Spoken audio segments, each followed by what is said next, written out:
19-20 ini seperti apa Mbak? Yang pasti I'm very excited kalau ada my first international solo concert ada di Singapura. It's an intimate concert di RWS. Jadi persiapannya kalau ditanyain ya mungkin kalau sekarang nih aku lagi gencar-gencarnya mempersiapkan fisik. Karena for the first time aku pernah It's Me BCL itu kita aku nyanyi 27 lagu satu hari, tapi ini aku harus nyanyi 20 lagu untuk 2 hari berturut-turut. Jadi fisik harus lebih dipersiapkan lagi gitu, apalagi sebelumnya kan maksudnya kita pandemi dan kita nggak, ya semua juga tahu ya, mungkin menyanyi itu tidak sesering biasanya. Jadi aku pelan-pelan mesti menyesuaikan lagi fisik untuk bisa punya endurance yang cukup gitu ya, untuk bisa menaklukkan 2 hari, karena kita tetap mau kasih experience yang sama berkesannya untuk kedua harinya gitu. Nggak mau kan tiba-tiba yang hari pertama oke, hari kedua drop gitu kan secara fisik gitu. Jadi aku nyiapin fisik,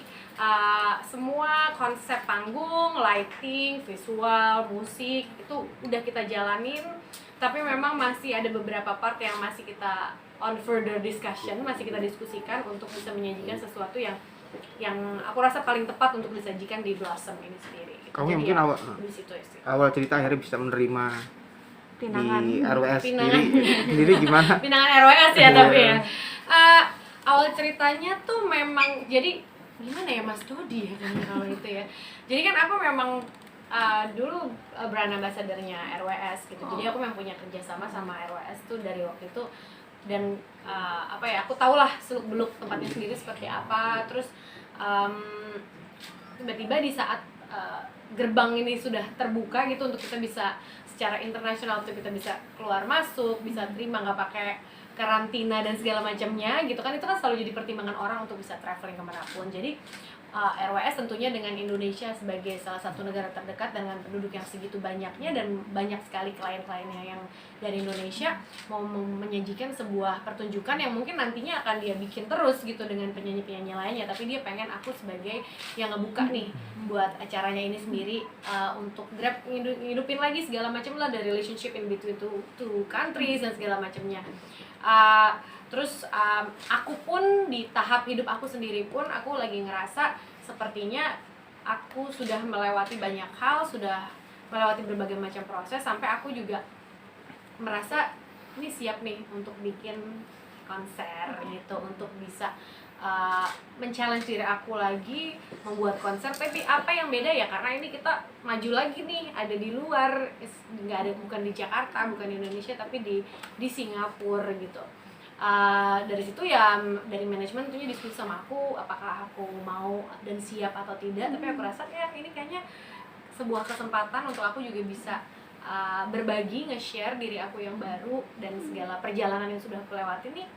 Ini BCL nih ada nih sekarang judulnya Blossom gitu, dari yang itu udah terpuruk, kita berusaha bangun, berjalan lagi, melangkah lagi, sampai akhirnya aku bisa bilang sekarang aku ready to blossom gitu. Dan itu akan aku tuangkan di konser ini sendiri. Jadi ya nggak banyak diskusi yang panjang dengan tim manajemen, karena mereka juga kayak amat sangat maksudnya secara venue, secara apa ya, mereka ngomong ke kitanya tuh udah, mereka emang mau sekali gitu, dari RWS itu emang mau. Jadi aku juga I'm excited kalau ada yang mengajak aku seperti itu, dan aku juga mau memberikan yang terbaik. Jadi dengan diskusi-diskusi ini ready nggak, kita tanya music director, creative director, semua nih kita, jadi semua excited jadinya, karena ini kan kayak baru lagi gitu. Jadi ya udah jalan deh gitu. Kalau enggak, selain persiapan fisik, yang paling menantang apa sih untuk konser ini? Ya karena gini loh, maksudnya lagu aku kan dari tahun 2000 berapa gitu ya, 2006 gitu, 2007 sampai ke sekarang. Ya challengingnya mungkin bagaimana menyajikan lagu itu dalam bentuk yang baru gitu ya. Tentunya itu kerja kerasnya Ronald Stevens sebagai music director untuk bikin itu lebih keren, lebih sekarang, lebih baru, tapi tidak menghilangkan si lagunya ini sendiri. Karena kan lagu aku banyak lagu sing orang pengen bisa nyanyi bareng sama aku di lagu-lagu aku, lagu-lagu cinta. Gimana cara kita nge-package itu jadi sesuatu yang baru tapi nggak kalah nikmatnya didengerin seperti yang dulunya gitu, nggak orang keganggu gitu. Kalau misalkan kalau dirubah kok jadi gini lagunya gitu, misalnya itu aja sih untuk memperbarui. Karena kalau aku mainin dengan aransemen yang lama, orang udah sering dengar, udah pernah nonton segala macam. Ini kan kita pengen sesuatu yang baru dari situ. Terus ya fisik berkaitan dengan segala sesuatunya gitu, dalam arti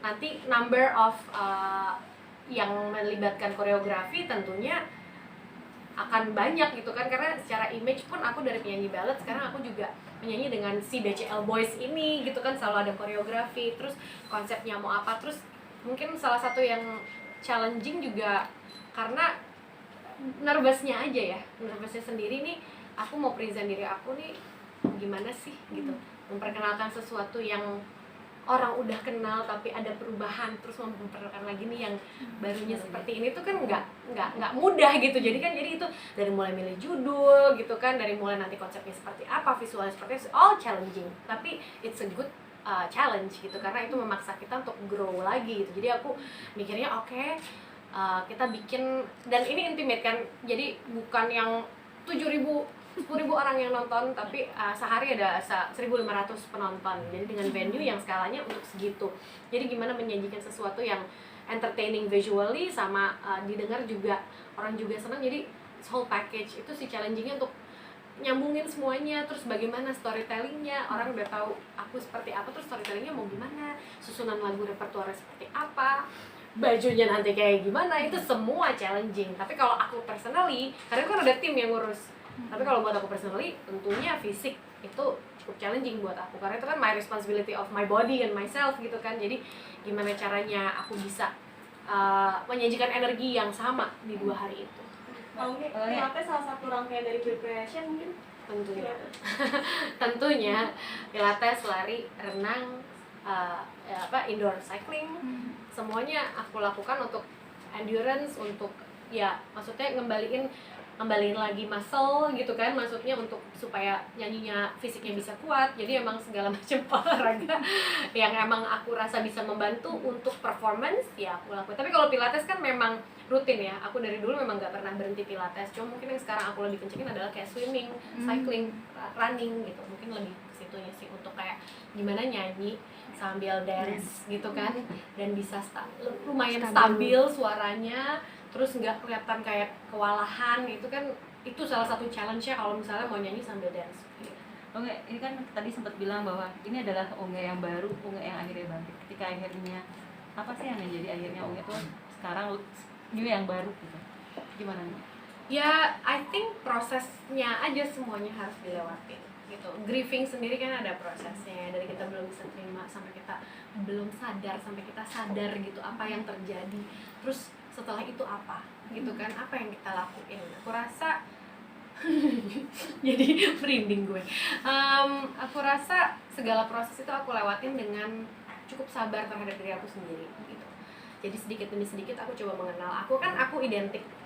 I'm sorry tuh bawa ini lagi ya, cuma maksudnya dari awal aku berkarir sampai ke 2020, aku menikah 2008, udah sama Ashraf dari 2007. Jadi dari karir nyanyi aku tuh semuanya ada perannya almarhum di dalam perjalanan aku, dan identik kan.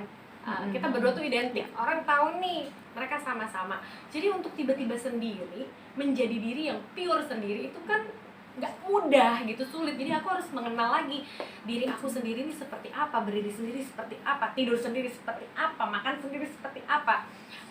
Jadi dari situ ya aku mencoba mencari apa yang dari diriku yang lama yang bisa aku bangkitin lagi semangatnya, dan apa yang aku temukan di perjalanan itu untuk bisa membentuk diri aku a better one sekarang sendiri gitu. Jadi itu karena amat sangat masuk ke segala aspek gitu, personal masuk, ke dalam karir masuk, semangatnya masuk di situ. Jadi ya itu aku berusaha sabar aja, pelan-pelan mengenal diri sendiri. Dan aku sekarang, aku nggak bisa bilang ini udah paling kenal aku sama diri aku sendiri, udah paling hebatnya lah aku dibandingin kemarin-kemarin tuh, bukan begitu. Tapi aku masih dalam proses, tapi prosesnya sekarang blossoming gitu, udah lebih more happy times, semangatnya lebih banyak gitu. Jadi aku siap untuk memberikan energi itu, karena kan kita nggak mau dong, maksudnya awal-awal ditonton orang tapi orang kayak ngeliat energi yang lagi in pain, ngeliat energi yang ini yang itu.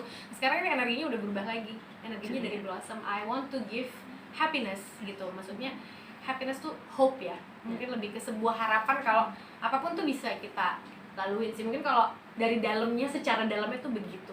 Cuma ya baik itu berusaha gambarkan dari looknya, dari musiknya, dari repertoar lagunya, dari aransemen barunya, nanti seperti apa ya, ini nggak akan jauh berbeda karena it's still BCL, tapi ini BCL yang ini udah banyak yang dia temukan nih dalam perjalanannya, udah banyak pelajaran baru yang dia temuin, udah menjadi orang yang lebih ada isinya daripada yang sebelumnya karena apa yang sudah terjadi gitu. Jadi gimana menghadapi masalah, bagaimana menghadapi gimana tetap punya semangat di saat kita nggak even tahu mau semangatnya kayak gimana. Itu tuh aku pengen orang tuh ngelihat itu juga gitu, ngelihat itu dari, jadi yang berkembang dari diri aku tuh dari dalam tuh perkembangannya buat aku sih banyak.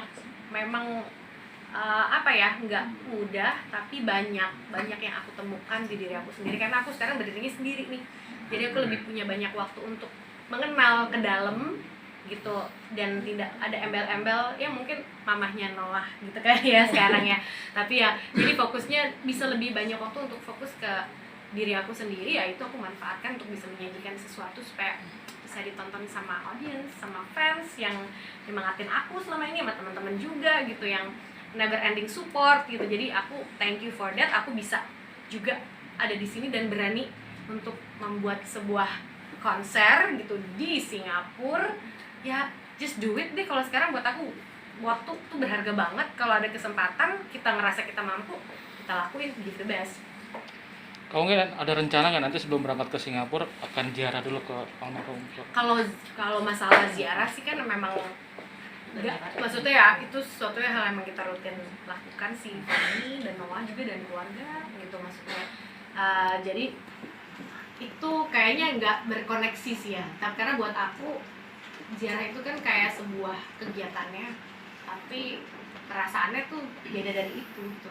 Kita mau berbicara udah orangnya juga somewhere else gitu kan, tapi menurut aku connection tuh kan tetap ada. Jadi kayak ya nggak masalah aku mau ngomong di sini, aku mau ngomong di mana, kalau I feel I wanna talk, I talk gitu, dengan nggak harus datang ke sana. Tapi itu memang hal yang rutin yang kita lakukan. Kadang mungkin aku bisa share di sosial media, kadang tidak gitu, tapi ya memang itu rutin karena kan buat aku ya sebagai salah satu kegiatan kita sekarang gitu jadinya sama Noah. Tapi Akan pokoknya untuk kesana juga nggak Mbak? Singapura. Dalam artian juga tadi kan sempat bilang akan liburan di bawah, walaupun tadi sempat lihat ada pemandangan yang dan bawah. Iya di dalam underwater itu.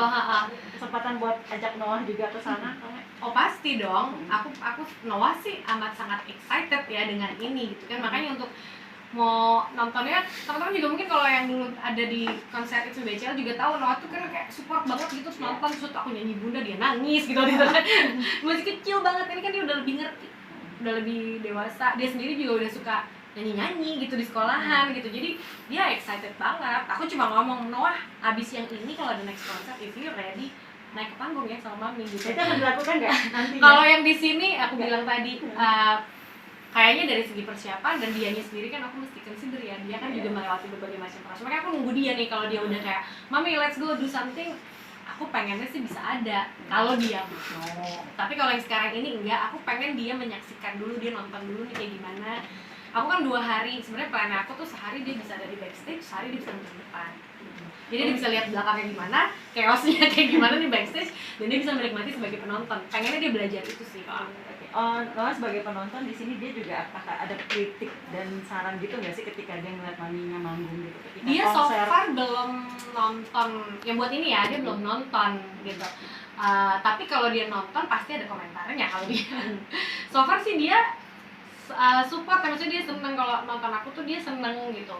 Dia selalu memberikan komen, dan knowledge musiknya dia kan juga udah makin lama makin bertambah, udah punya kesukaannya sendiri, udah dengerin musik genre-nya tiba-tiba udah ini genre apa ya nih anak-anak ABG ini sekarang udah ABG kan udah mau 12 tahun, jadi kayak oh iya. Jadi aku rasa dia akan memberikan masukan-masukan juga sih, kalau ini lebih keren kalau gini, udah bisa gitu soalnya nanti sekarang. kamu ya Jadi dengan belum aku share sama dia, dia belum aku share, kan aku share kritik lagi nanti dia. Kalau biasanya Kamu ya dengan apa sih Kak sama Noah? Kenapa? Yang paling di komen biasanya kalau konser atau kapan biasanya paling di komen. Di komen, misalnya apakah itu soundnya misalnya, maksudnya kedengarannya enak apa enggak, terus seru apa enggak, terus kerasa apa enggak gitu. Misalnya nyanyi lagu sedih tuh kerasa apa enggak, terus bagaimana crowdnya, itu juga sesuatu yang dia suka komen itu. Crowdnya ini mereka nyanyi bareng mami gitu misalnya gitu kan, so everybody singing gitu, how do you kayak I love it misalnya, atau kayak oh ini dancernya begini detail anaknya gitu. Penyanyi dong kakeknya, bukan sinetron kayak papanya atau gimana nih Kak? Wah kalau itu aku nggak tahu, aku serahkan sama dia, pasti dia amat sangat tertarik dengan whatever yang aku lakukan dan Ashraf dulu lakukan ya, dari acting nyanyi dia amat sangat tertarik dengan dunia entertainment, tapi so far itu dia melakukan sebagai hobi. Tapi buat aku sekarang untuk persiapan aku ke konser sendiri gitu ya, aku rasa aku akan share dikit-dikit sama dia, terus lihat aja responnya dia sebagai generasi yang lebih kecil lagi daripada generasinya Alvin gitu kan. Alvin kan udah Gen Z nih, masih 20 something gitu, ini kan lebih the next generation. Target aku kan, aku tuh pengen nyanyi seumur hidup aku gitu, aku pengennya maksudnya bukan harus bekerja terus ya, tapi aku ingin bisa hidup dengan menyanyi gitu. Jadi sesuatu yang aku suka lakukan, jadi aku pengennya aku bisa relate terus ke generasi yang berikutnya. Salah satu yang aku lakukan adalah banyak nanya sama Noah gitu, apa yang lagi dia dengerin sekarang, apa yang lagi temen-temennya dengerin, musik seperti apa yang dia suka, terus kayak melihat aku as a singer tuh kayak gimana gitu kan di matanya dia. Jadi ada yang perlu dikembangkan lagi nggak nih dari maminya gitu, itu salah satu yang aku biasa suka ngobrolin juga sama dia.